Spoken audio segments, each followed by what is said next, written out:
Thank you all for being here today. I want to specifically thank the members of the Santa Clara PAC who have spent days putting this process together. The PAC endorsed 2 years ago candidates that all fortunately were able to win their election, and we're proud of that. The purpose of our PAC is to support candidates that we best feel represent the values of many businesses in the Santa Clara area. These values include seeking individuals with different backgrounds and ethnicity. It's getting hard to say that. Last year we approached the Hispanic, Black, and Vietnamese chambers looking for possible candidates. We did not get the interest we'd hoped, and were not able to find candidates interested in serving the city through an elected position. From this experience, we decided we wanted to add an educational portion to our endorsements. We felt by streaming these interviews, we'd be able to educate and interest future candidates for council positions. The difficult times the city is facing has become even more important to have individuals with business backgrounds to help make the short-term and long-term decisions, the right ones. For the candidates that we will interview today, it's not intended to make the process difficult.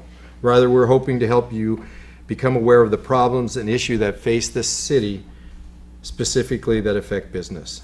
Not all candidates decided to be interviewed through this process. To those that did not, we wish them well. If you do receive our endorsement, it is because we felt that you best represent the many businesses of Santa Clara. For you that do not receive the endorsement, we want you to know that we appreciate your efforts and applaud the fact that you're involved. If you're elected, endorsed or not, we look forward to working with you. It's important to note the long history of the city and business in Santa Clara. It's one of mutual respect and ability to find common goals and the benefit for all Santa Clarans.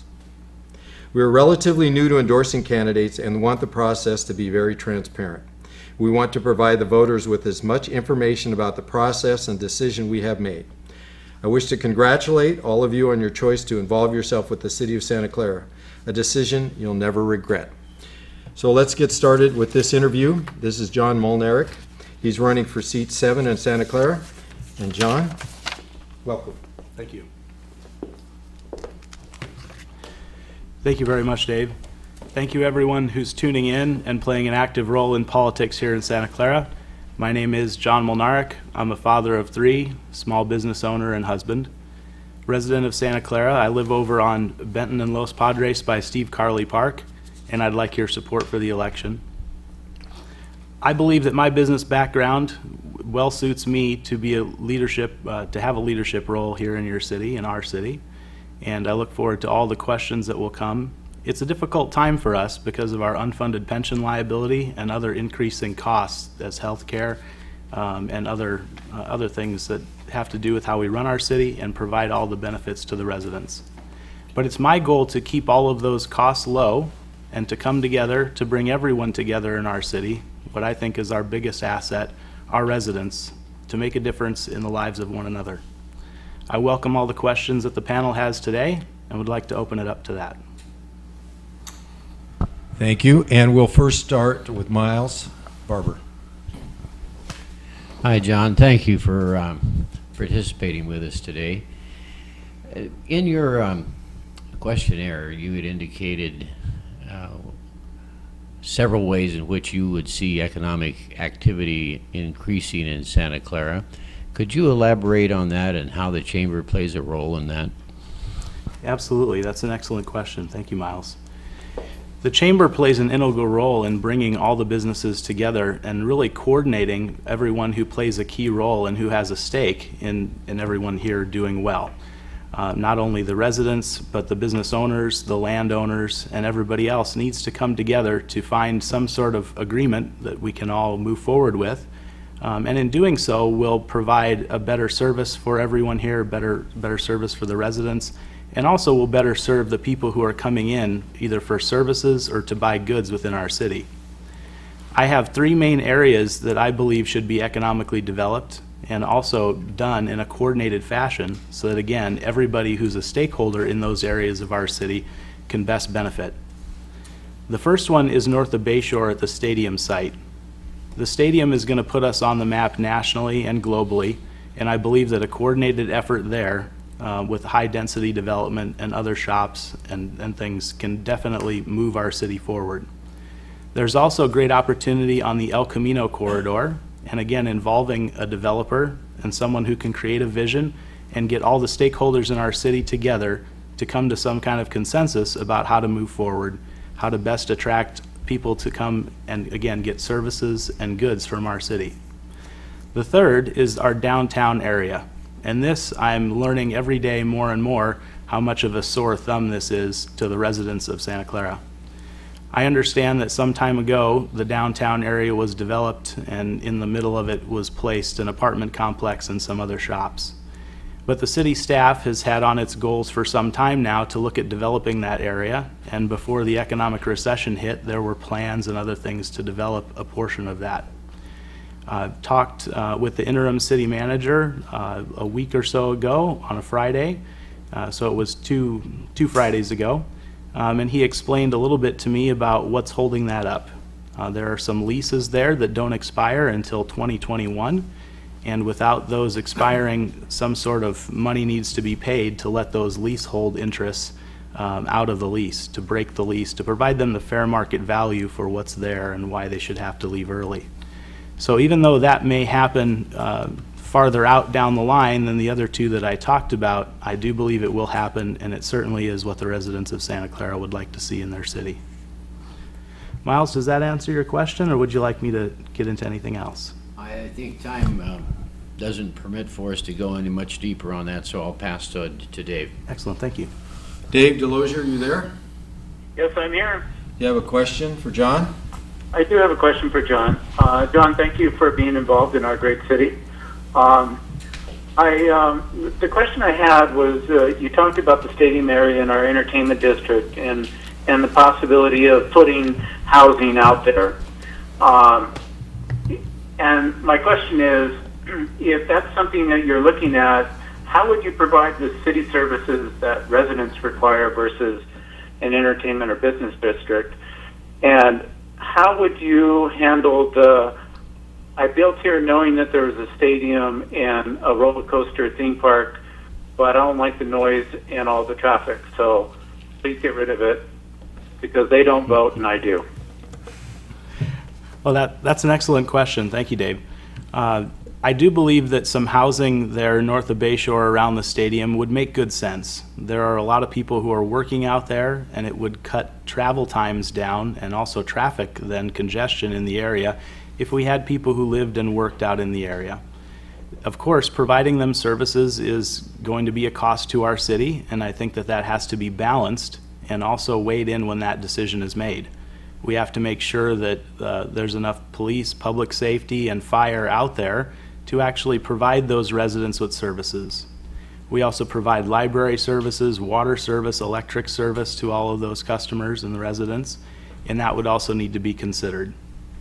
Now, as far as having what you're calling an active nuisance with the roller coaster ride and the football stadium, there's something in the law called coming to the nuisance.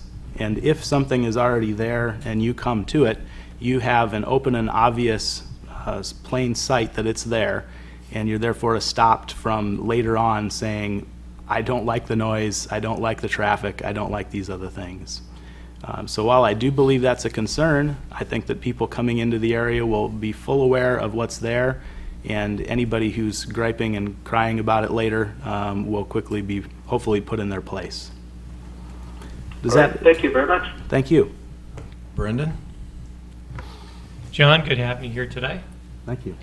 So I feel like we're like an unprecedented time right now. There's a lot of businesses, a little bit uneasy, a lot of capital sitting on the sidelines. But so what do you think it is that's holding businesses back from reinvesting, from hiring, from growing? And what can the council do to address some of those concerns? That's an excellent point. Thank you for asking this question.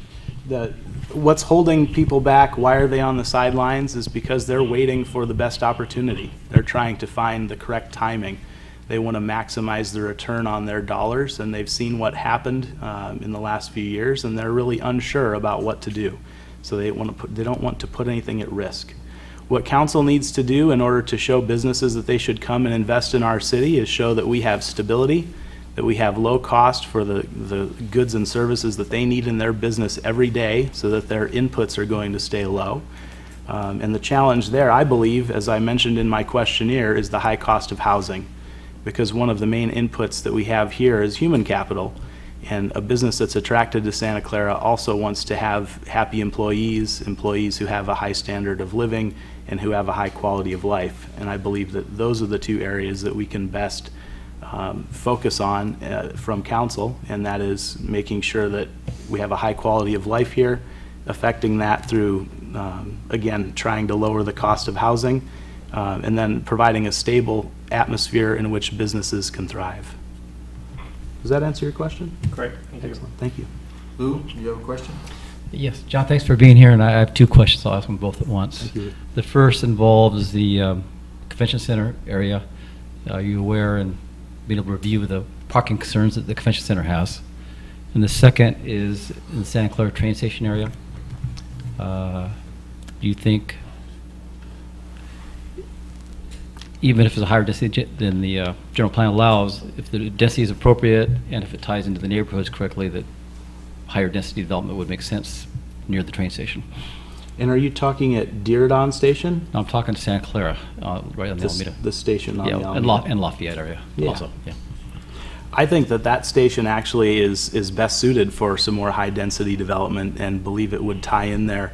Do you have a specific issue or item that you'd like me to speak to on that, or? Well, it's my understanding that the density is not that high as along Santa Clara, and for those areas, if it's appropriate for the transportation corridor and if it's appropriate tie into the neighborhoods, would more density make sense? Sure. I think the higher density there makes sense, again, because there are a lot of office buildings over there, there are a lot of businesses there, and giving people an alternative to getting in a car every day and instead being on a train or a bus or some other form of public transit allows them to take that time that they'd otherwise spend driving themselves to work and become productive by answering emails, reading a book, having leisure time, or getting other things done while they're in transit to wherever it is they work. Also having the high density housing there would allow them to perhaps just bike to work or walk to work, because the building or the company that they are working for is just right there in that same area. And please forgive me, I forgot the first question that you asked. If you're aware about the parking concerns by the convention center. Yes, the parking concerns at the convention center, it's definitely an issue. And there are a lot of great minds on city staff and at the chamber thinking about what needs to be done. It's certainly difficult because the stadium is tied up, or rather the team has tied up parking for weekends during football season, and the schedule for the football team is not released until a certain time, whereas the convention center is booking years out in advance, far ahead of when the football schedule comes in. So it's a tricky situation. I don't think there's any great answer. I've thought of a few ideas myself. I thought that perhaps when there are away games, if the question is if the dates are a moving target, perhaps the team or somebody who's got an entrepreneurial nature figures out what to do at the convention center when there's an away game, attracts people to come and watch the game there, has some sort of festivities at the convention center, or does something that would otherwise involve the convention center being occupied during non-game days. I would imagine that during game days there's going to be somebody who wants to occupy the convention center, but the parking, again, when it's competing with the game, is difficult. The scenario for if you want to come to the convention center to go to the quilting show and you're also coming to go to the football game, how do you distinguish between somebody who wants to pay $5 to park to go to the quilt show versus paying $30 to park to go to the football game? And I think it's, again, a difficult question that's going to create perhaps a creative response. It may involve having people at the convention center have designated parking, and then how do we figure out who's actually going to the event at the convention center? There may be something that's issued to those attendees that they can print up offline, or there may be people monitoring the parking to see that they're actually going into the convention center and not to the stadium. I do not have an exact answer, but I know that many people are thinking about it, and I believe that everybody in the city can come together and find some sort of solution that's going to work. I have the next question or two, if I could. On question 14, it was asked about what the council's role is in labor negotiations. And the answer was the council should play an active role in facilitating labor negotiations. Now, since we have a city manager form of government and the council really forms policy, what do you mean by that? Well, the council needs to play an active role in giving guidance and setting the policy for the city manager to follow. I believe since it plays such a key role in the future of our city, and because we have a $250 million unfunded liability, I think that it's something that should be reported on more frequently to the city council so that the manager can update council and so that correct actions or further research or other things can be taken. That's what I mean by a more active role than, say, a development of an area that comes before council once and is approved and then staff takes it back. This is more of an area where I think there should be greater communication, greater follow-up. And one more quick question. What role do you see the chamber playing with the north of Bayshore and the city? The chamber will play an active role in north of Bayshore with the city. It's very closely tied together. The relationship between the chamber and the city here is unique across the country, as I've heard so many times before, because of the operation of the convention center and with the Convention Visitors Bureau. The role that they need to play, I think it's one of communication and, again, building that bridge between the businesses and council and really facilitating the communication. So that the chamber has a seat at the table. It's going to be representing many businesses who are speaking to it, communicating to it, making sure all of the business concerns and the other items are being taken care of. Miles? Hi, John. Thank you for being here today. You're welcome. Thank you. Certainly one of the questions that's on the mind of every businessman who owns property in the city of Santa Clara and perhaps beyond is that regards of the split roll taxation. Mm-hmm. Since Prop 13, the cities, counties, and state have complained that they're not getting the tax revenues that they rightfully deserve to support the services that the citizens of California are asking for. Mm-hmm. So one of the ways in which they are talking about raising revenues is splitting the roll between residential and commercial. Right. And we'd like to know your position on what do you think about that and how do we handle that? Well, it certainly is an interesting question and a difficult one for the state of California because they passed Prop 13 long ago and basically put in the California Constitution that property value can only rise at a certain rate every year. It really puts a strain on the budget and has our legislature and other municipalities looking for other places for funds. The split roll, where it has been put in place and as near to us as San Francisco, it has not really worked like they thought it would. There's been really a failure in San Francisco for the split roll there to put more of a burden on the businesses or the commercial space, and it's instead fallen back on the residential property owners. I don't know that there's a good answer to it, but I just do not support the split roll. I think that sooner or later it's really going to come to a head because the municipalities, the state of California, are going to need money from somewhere.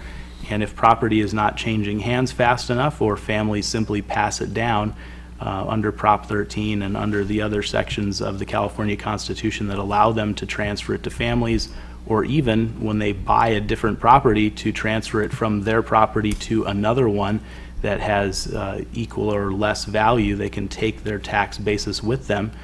We've got to do something to curtail that. And I don't have the answer. But the money is going to certainly have to come from somewhere. Dave, do you have another question? No. Okay, then we'll turn back to you. Lou, do you have another question? Big box stores, that's the only question I have. I'm a little confused on your position. And rightly so. I think the city is a bit confused on its position as well, because they implemented the big box ordinance, and then when a big box wanted to come to town, they said yes. I don't support a big box store because of what it does to the people who are employed there, and also to what it does to our local businesses, such as the one that you have, Lou. I would like to see a compromise, but I don't know that the big box is willing to make one. If Walmart wants to come in and cut prices so that Save Mart and Lucky and other stores are undersold in their main grocery items, they may do that and really come in to compete. Now, this isn't to say that I'm not for competition. I think competition is healthy. I just don't know that on the grand scale that the big box is doing it, that it's healthy for Santa Clara. The employees that are at the big box stores are traditionally not allowed to unionize, not allowed to do many of the things that we want our residents to be able to do.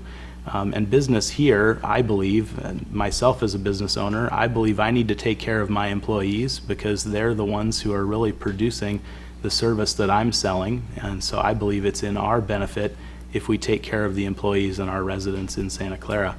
I'm looking forward to Target moving in. I live just a few blocks away from it, and I haven't been able to walk to a grocery store for some time now. It will be nice, but I will, ask the people who are working there that hope that they are being taken care of and allowed to do things like have the card check neutrality and do some of the other things that I know Target does not allow nationwide. Does that answer your question? Partly, but I was more confused with, I'm not against, personally, I'm not against people getting higher wages. I'm not against benefits. I pay benefits. Yeah. But why would you put one constraint on a store just because it's bigger than a smaller store, not do the same thing with smaller stores? It just seems to... Well, the bigger stores really leveraging what they have, and they're not in a position to negotiate with Santa Clara to make the Target in Santa Clara different, or to make the Walmart in Santa Clara different so that they, look after those employees better than the others. So I don't know if it's a big store, small store, as much as it is a company policy that people have. And so I think that the message that council sent when they implemented the ordinance was that they didn't want that sort of treatment. They didn't want that sort of business coming in. But again, as with the ordinance having an exception and allowing the Target, I think they realized that there is an opportunity and perhaps said that, well, Target is okay. But I wasn't part of that decision. I don't know exactly the thought process, but I would imagine that it was something of that nature. Okay. Dave, can I have a follow-up? Sure, Dave. Yeah, John, along that same line, with the big box, I guess I'm somewhat confused. Free enterprise should dictate whether an entrepreneurial type of business should go where they should want to go. They provide sales tax. They provide other things that cities need. Why would you take a stance like that? Well, that's a good point. The free market should certainly decide, but as we know, we've got overlay of regulation in our country, and I suppose I'm speaking to the decision that was made in the city. Again, I didn't make the decision. What is my policy? I have to, unless I can affect a change within the city, I have to really support the ordinance that's in place and the exception that was made for the store that's coming to town. But yeah, I do support there being free enterprise and there being competition. I just suppose that some of the stores coming in, we're not on a level playing field with them when it comes to the amount of size and what they can do to put out of business some of the local businesses that are here. If you go to places like the Midwest, the only store that may be around is a Walmart, and that was because they came to town, undersold everyone, put them all out of business, and then inched their prices back up. That is part of the free market. I don't know if that's something that's desirable here in the Bay Area or within our city, but I'm certainly, would like to hear more about what your thoughts are. I'm going to add on a question before we go to you, Brendan. That big box store coming to Santa Clara, you said you'd support it only if the store allows their workers to have a choice in unionizing, which I understand. But then you say, have a proven track record of paying a livable wage and offer benefits to their workers. Who's going to determine what a livable wage is? Well, the market would determine what the livable wage is. It's, I suppose, going to be different in our city than it is in other cities or in other states. But it's something that people can make a decent living off of and provide for themselves and their family. Who's going to determine that? I guess council, as setting the policy within the city, would somehow come to a determination and ask staff for information or guidance on that. But we would certainly need to have a consensus on what it was. If that was not part of what council decided to do because it was too squishy, then I suppose they could set some other limitation to it. So you think council should establish what a livable wage is? No, I don't. I think that council would be drafting the ordinance, would be looking to the city attorney and the city staff for guidance, and if that's important to them, that they're called that, you know, that somebody who's working there receives what is the term of art, a livable wage, then I think that somehow the ordinance could be crafted so that that they're paid a certain amount of money. Otherwise, it would default to the other regulation, and that would be the state minimum wage. Brendan, do you have a? Yeah, how much time do we have? Enough. Okay. Let's start with, forget whether you're a Republican or a Democrat. We all need to come together somehow, fix these big problems we're all facing. Yep. So have you conceived any ways how we come together as business, chamber, community members, charities, and government to solve problems together? Not working against each other, but coming together. Yeah, well, that's really the question, and it's going to take great leadership. It's going to take somebody who's inspirational, who can go out there and set a good example. It's going to take every one of us reaching out to one another and having the conversations that are difficult. Deciding to come here today is difficult. I could have declined this interview, but I want you to ask me the difficult questions. I want the voters to know what I think and how I see things with the information that I have today. But certainly, like I said earlier, Santa Clara's greatest asset are the people that are here, and those people will get us out of this, but they need to have great leadership. They need to have somebody who's going to motivate them, who's going to give them guidance about what they could be doing to help the community or what they couldn't. Without that guidance, I think they simply stay in their homes, and they perhaps aren't sure about what's out there or how they can get involved. You have a follow-up to that? I just see you waving your hand. No, I don't think I have. Are you done? I have one more question. You talk about energy saving in here, and that you would help businesses to conserve energy and save on their utility bills. Now, we did this with water in Santa Clara, and because of the infrastructure that's there, rates actually went up because you've got a built-in cost, but you have far less water usage. So do you have a plan to do something with the extra energy based on the amount that we have, or have you looked at that part of it? Because savings may actually wind up costing. That's a good question. I haven't thought about that, but the idea or the concept that I discussed in answering the questionnaire was that you give someone who's a building owner an incentive to retrofit it so that it uses less electricity. Putting things like motion sensors in, timers on, things like that. Retrofitting the building so that the HVAC system can heat and cool the building at a higher efficiency, and giving them some sort of tax incentive. The question was, what would I do, or what ideas did I have, or what tax incentives would I support? Because Santa Clara, and they're uniquely positioned to do something like this, because we own our municipal utility plant, we can do things like sell into the grid that extra energy that's there, or we can use it to supply energy to other homes, other businesses that are being built in the city, that are then getting into that same grid and using that extra power. We do not control the water supply. The Santa Clara Valley Water District does that, and I suppose that it shouldn't surprise us that they had us cut back and conserve and then raise the price. but I don't know if you have any further insight into that. I was unaware that that occurred. Thank you for that information. You have a couple minutes to make a closing statement, if you would, please. Great. Well, thank you all again for tuning in. Thank you to everyone here at the Chamber who's taken part in this process and allowed me to be here to speak to these questions and on these issues. I do believe that the next few years are very important to our city. We need to execute on the stadium, not just building it. We need to execute within our city, and not just building it, but also bringing the people here so that they can enjoy the city with us and as we live among each other. I appreciate your time that you've given to listen to me or talk to me out on the street, find out more about me. I welcome you to contact me. My phone number is 408-919-0088 if you have any questions. Thank you very much. Thank you very much, Jim. Thank you. This interview will end.